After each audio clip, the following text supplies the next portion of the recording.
Unsuitable time.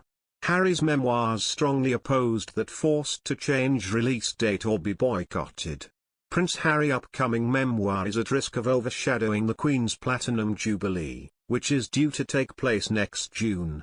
A former royal butler has urged Prince Harry and Penguin Random House to reconsider the timing of the Duke's upcoming memoir, which is due to hit bookshelves next autumn.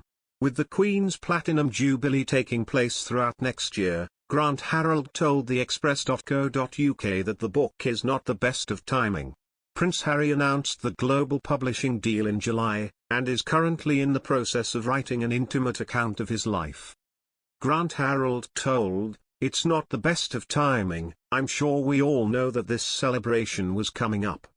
We didn't know maybe when it was all planned. It is possible that he didn't know there was going to be bank holidays and things, but I'm going by historically, you'd have looked at the dates and worked it out.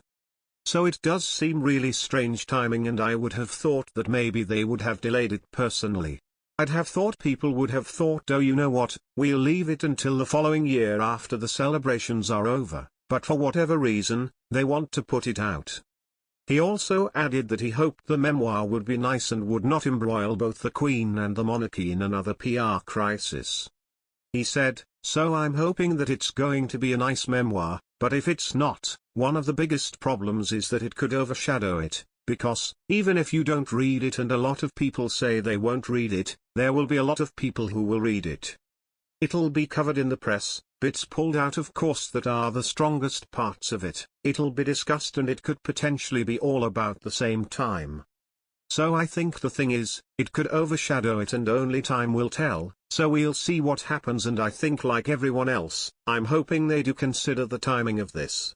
Prince Harry's memoir is expected to be released next autumn, with editions available in print, digital and audio formats.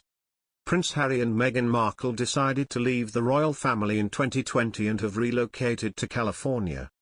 In March of this year, they participated in a bombshell interview with Oprah Winfrey, where they discussed the breakdown in their relationship with the royal family. The comments stem from a clip of Harry in a recent BBC special. "Of all the wild rumors that fly around about Prince Harry and the rest of the royals, this one weirdly seems the most unbelievable. Those who tuned in last month to the BBC documentary special Prince Philip, the royal family remembers, watched a dozen members of the royal family pay sweet homage to the late Duke of Edinburgh, who passed away in April of this year at the age of 99.